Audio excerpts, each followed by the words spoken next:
জি, আমরা এখন যে ব্রিজ দিয়ে পার হয়ে আসলাম, এই ব্রিজটা খুবই ঝুঁকিপূর্ণ বললেই হবে না, এটা এক প্রকার মৃত্যু ফাঁদ। এই ব্রিজটা দিয়ে মোটরসাইকেল, ব্যাটারি চালিত অটোরিকশা, ইজি বাইক সহ অনেক গাড়ি চলাচল করে। এটা এই এলাকাবাসীর জন্য খুবই ঝুঁকিপূর্ণ হয়ে দাঁড়াইছে। নিচে যদি আমরা গিয়ে তাকাই, দেখতে পাই যে একটা স্ল্যাবও নাই, তার মধ্যে শুধু পুরনো সেই কংক্রিটের মাঝখানে যে রডগুলা ছিল এগুলোই দেখা যায়।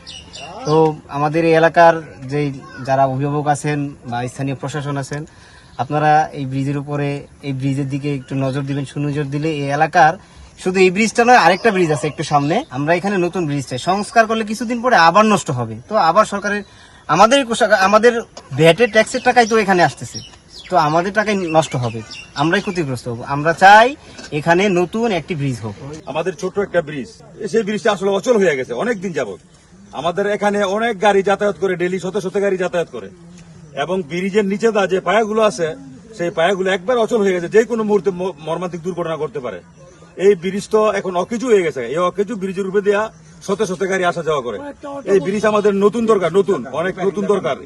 এই ব্রিজ নিয়ে আমরা অনেক সংকোচে আছি, এলাকার মানুষ অনেক বিপজ্জনকের মধ্যে আছে। আপনারা দয়া করে আমাদের এই ব্রিজটা নতুন করে দেন, নাহলে আমরা অনেক অসুবিধার মধ্যে আছি এখানে। ব্রিজ বাঙ্গাইলে আমরা করা ব্রিজ আমাকে সব নাই যা নতুন ব্রিজ চাই আমরা এই দুইটা ব্রিজ, একটা হলো গ্রামের ভিতরে আর একটা হলো এই যে আমাদের হিন্দুস্কিনি পার্ক।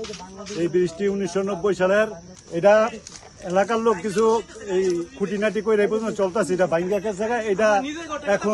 এটা আমরা নতুন ব্রিজ চাই, এটা রিভারিং কাজ এখানে চলবে না, এটা এমপি সাহেব করবে, এটা আমরা প্রধানমন্ত্রীর কাছে দাবি। এই দুটো ব্রিজ আমরা নতুন চাই, রিভারিং কাজ চলবে না, এমনিতে জরাজীর্ণ ভাঙ্গা। আমাদের এই ব্রিজটা আরেকটা গ্রামের ভিতরে ব্রিজ আছে, অবহেলিত ব্রিজ, ঠিক আছে। আমরা সাধারণ যে নিম্ন ধরনের গুলা আছি, এটি 4-5 বার করে আমরা নিজেরাই এই টুকটাক ডালাই মালাই দিয়া ঠিকঠাক করাইছি, ঠিক আছে।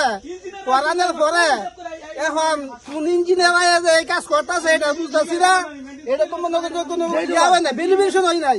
এই কাজ করলে এটা কি না হইব, আমাদের এটা বুঝাও। 2 মাস জাহানাটা হুলা করে জায়গা আমরা সিমেন্ট দিয়ে এটা কোন রকম চলতেছি। অনেক এটা রেনিং করার লাগে বলে কোন ইঞ্জিনিয়ার লোক পাঠাইছে, ভাঙ্গা আরো নষ্ট করে লাইছে। ইঞ্জিনিয়ার রাইতে গো, হে ইঞ্জিনিয়ার আমরা বুঝবো, হ্যাঁ দেখি কি সলিউশন দেয়। সেই সলিউশন যদি আমাকে মানাই তারা আমরা মানবো, আর আমাকে তো মানা না, লক্ষ লক্ষ টাকা খাই আইছে ভাঙ্গা রেনিং করতে হয়, খবর আছে।